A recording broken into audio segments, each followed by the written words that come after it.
7. देशी रियासतों का भारत में विलय। देशी रियासतों को भारत में सम्मिलित करने के लिए सरदार वल्लभ भाई पटेल के नेतृत्व रियासती मंत्रालय बनाया गया। जूनागढ़ रियासत को जनमत संग्रह के आधार पर हैदराबाद की रियासत को पुलिस कार्यवाही के माध्यम से और जम्मू कश्मीर रियासत को विलय पत्र पर हस्ताक्षर के द्वारा भारत में मिलाया गया।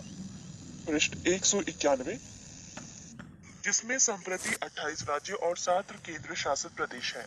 अनुच्छेद 1 भारत अर्थात इंडिया राज्यों का संघ होगा। 2 राज्य और उनके राज्य क्षेत्र वो होंगे जो पहली अनुसूची में विनिर्दिष्ट है।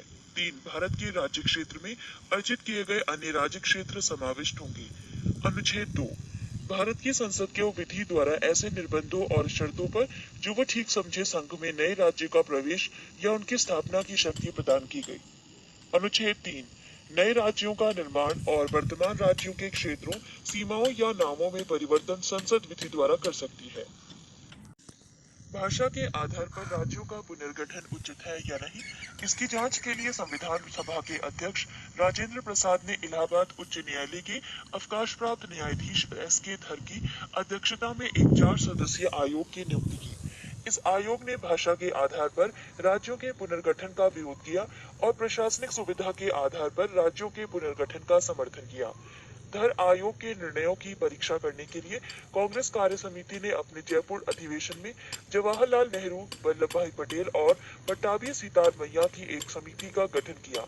इस समिति ने भाषाई आधार पर राज्यों के पुनर्गठन की मांग को खारिज कर दिया।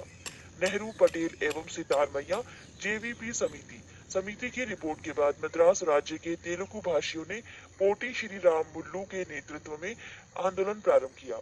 56 दिन के आमरण अनशन के बाद 15 दिसंबर 1952 ईस्वी को रामुलु की मृत्यु हो गई।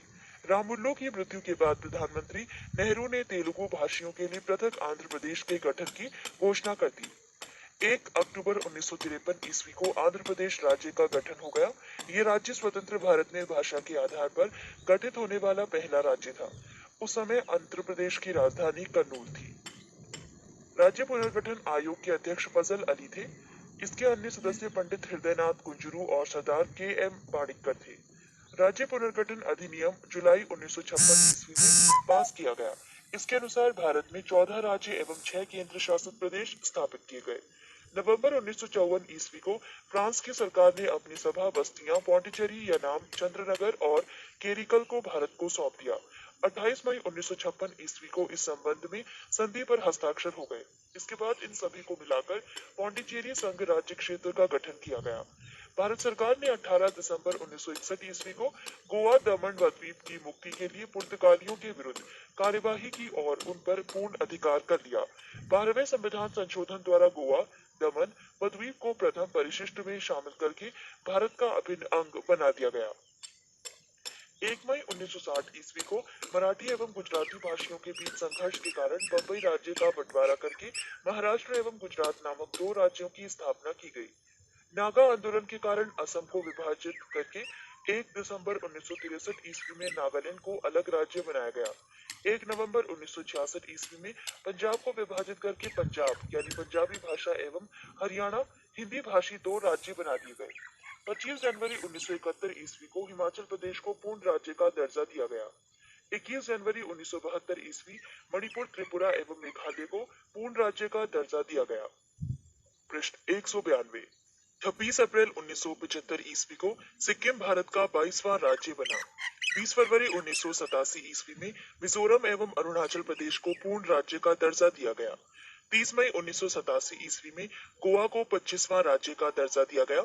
1 नवंबर 2000 ईस्वी को छत्तीसगढ़ 26वां राज्य।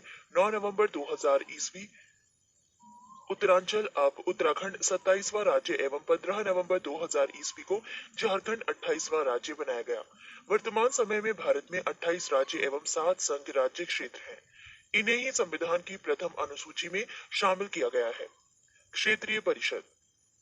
भारत में 5 क्षेत्रीय परिषद है।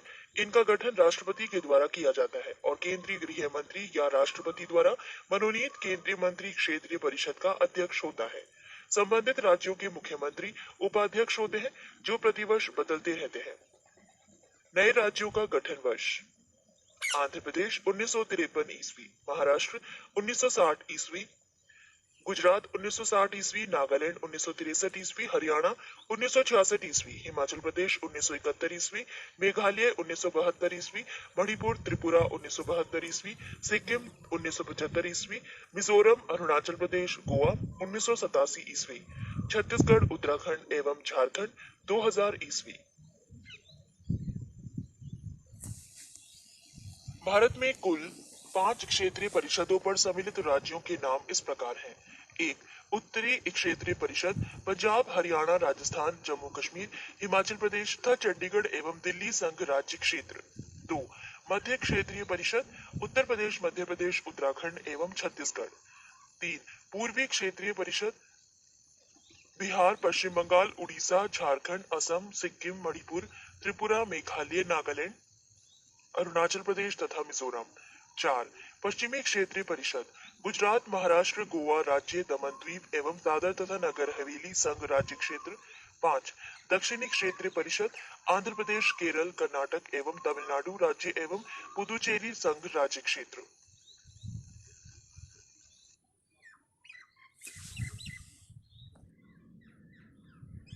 भाग एक, संघ एवं उसका राज्य क्षेत्र, अनुच्छेद 1 से 4। भाग दो, नागरिकता, अनुच्छेद 5 से 11। भाग तीन, मौलिक अधिकार, अनुच्छेद 12 से 35। भाग चार, नीति निर्देशक तत्व, अनुच्छेद 36 से 51। भाग चार का मूल कर्तव्य, अनुच्छेद 51 का। भाग पाँच, संघ, अनुच्छेद 52 से 151। भाग छह, राज्य, 152 से 237। भाग आठ, संघ राज्य क्षेत्र, अनुच्छेद 239 से 242। भाग 11, संघ और राज्यों के बीच संबंध, अनुच्छेद 245 से 263। भाग 14, संघ एवं राज्यों के अधीन सेवाएं, अनुच्छेद 308 से 323। भाग 15, निर्वाचन, अनुच्छेद 324 से 329। भाग 17, राजभाषा, अनुच्छेद 343 से 351। भाग 18, आपात उपबंध, अनुच्छेद 352 से 360। भाग 20, संविधान संशोधन, अनुच्छेद 368। भाग दो, अनुच्छेद 5 से 11। भारत में एकल नागरिकता का प्रावधान है। भारतीय नागरिकता अधिनियम 1955 ईस्वी के अनुसार निम्न में से किसी एक आधार पर नागरिकता प्राप्त की जा सकती है। एक, जन्म से, प्रत्येक व्यक्ति जिसका जन्म संविधान लागू होने अर्थात 26 जनवरी 1950 ईस्वी को या उसके पश्चात भारत में हुआ हो, वो जन्म से भारत का नागरिक होगा। अपवाद, राजनयिकों के बच्चे, विदेशियों के बच्चे। दो, वंश परंपरा द्वारा नागरिकता, भारत के बाहर अन्य देश में 26 जनवरी 1950 ईस्वी पश्चात जन्म लेने वाला व्यक्ति भारत का नागरिक माना जाएगा यदि उसके जन्म के समय माता पिता में से कोई भारत का नागरिक हो। नोट, माता की नागरिकता के आधार पर विदेश में जन्म लेने वाले व्यक्ति को नागरिकता प्रदान करने का प्रावधान नागरिकता संशोधन अधिनियम 1992 ईस्वी द्वारा किया गया है। तीन, देशीयकरण द्वारा नागरिकता, भारत सरकार के देशीयकरण का प्रमाण पत्र प्राप्त कर भारत की नागरिकता प्राप्त की जा सकती है। चार, पंजीकरण द्वारा नागरिकता, निम्नलिखित वर्गों में आने वाले लोग पंजीकरण के द्वारा भारत की नागरिकता प्राप्त कर सकते हैं। एक, वो व्यक्ति जो पंजीकरण प्रार्थना पत्र देने की तिथि से 6 माह पूर्व से भारत में रह रहे हों। दो, वो भारतीय जो अविभाज्य भारत से बाहर किसी देश में निवास कर रहे हों। तीन, वो स्त्रियां जो भारतीयों से विवाह कर चुकी हैं या भविष्य में विवाह करेंगी। चार, भारतीय नागरिकों से के नाबालिग बच्चे।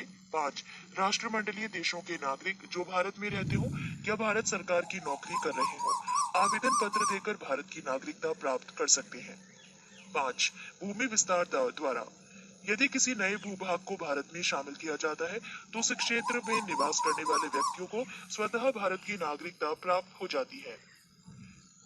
भारतीय नागरिकता संशोधन अधिनियम 1986, इस अधिनियम के आधार पर भारतीय नागरिकता संशोधन अधिनियम 1955 में निम्न संशोधन किए गए हैं। एक, अब भारत में जन्मे केवल उस व्यक्ति को ही नागरिकता प्रदान की जाएगी जिसके माता पिता में से एक भारत का नागरिक हो। दो, जो व्यक्ति पंजीकरण के माध्यम से भारतीय नागरिकता प्राप्त करना चाहते हैं उन्हें अब भारत में कम से कम 5 वर्षों तक निवास करना होगा। पहले ये अवधि 6 माह थी। 3 देशीयकरण द्वारा नागरिकता तभी प्रदान की जाएगी जबकि संबंधित व्यक्ति कम से कम 10 वर्षों तक भारत में रह चुका हो। पहले यह अवधि 5 वर्ष थी। नागरिकता संशोधन अधिनियम 1986 जम्मू कश्मीर व असम सहित भारत के सभी राज्यों पर लागू होगा। भारत में रह चुका हो। पहले यह अवधि 5 वर्ष थी। नागरिकता संशोधन अधिनियम 1986 जम्मू कश्मीर व असम सहित भारत के सभी राज्यों पर लागू होगा। भारतीय नागरिकता का अंत। भारतीय नागरिकता का अंत निम्न प्रकार से हो सकता है। 1 नागरिकता का परित्याग करने से। 2 किसी अन्य देश की नागरिकता स्वीकार कर लेने पर। 3 सरकार द्वारा नागरिकता छीनने पर। नोट: जम्मू कश्मीर राज्य के विधानमंडल को निम्न विषयों के संबंध में राज्य में स्थायी रूप से निवास करने वाले व्यक्तियों को अधिकार तथा विशेष अधिकार प्रदान करने की शक्ति प्रदान की गई है। 1 राज्य के अधीन नियोजन के संबंध में। 2 राज्य में अचल संपत्ति के अर्जन के संबंध में। 3 राज्य में स्थायी रूप से बस जाने के संबंध में। 4 छात्रवृत्तियां अथवा इसी प्रकार की सहायता जो राज्य सरकार प्रदान करे। पृष्ठ 184।